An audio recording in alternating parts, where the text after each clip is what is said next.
ನಮಸ್ಕಾರ ಕರ್ನಾಟಕ. ಇವಾಗ ನಾನು ಎಲ್ಲಿದ್ದೀನಿ ಅಂತ ನಿಮಗೆಲ್ಲ ಗೊತ್ತಿರ್ಬೋದಲ್ಲ.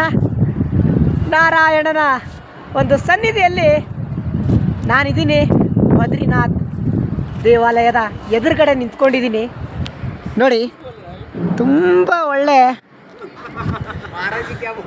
ಕ್ಯಾಬೋಲ್ರೆ ನೋಡ್ರಿ, ನಮ್ಮ ಸೈಕಲ್ಗಳು ನಿಂತ್ಕೊಂಡಿದ್ದಾವೆ. ಸಾರಿ ಬಾಬಾ, ನೋಡ್ರಿ ಅಲ್ಲೊಂದು ಸೈಕಲ್ ನಿಂತ್ಕೊಂಡಿದೆ.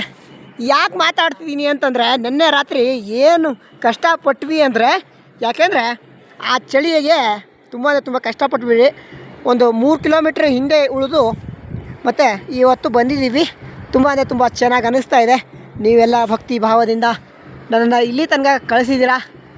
ಎಲ್ಲ ನನ್ನ ಆತ್ಮೀಯ ಕನ್ನಡ ಜನತೆಗೆ ತುಂಬ ಧನ್ಯವಾದಗಳು. ನೋಡಿ, ನಾರಾಯಣನ ಒಂದು ಸನ್ನಿಧಿ ಕಾಣಿಸ್ತಾ ಇದೆ. ಮತ್ತು ಮುಂದೆ ಮಾತಾಡೋಣ ಬನ್ನಿ.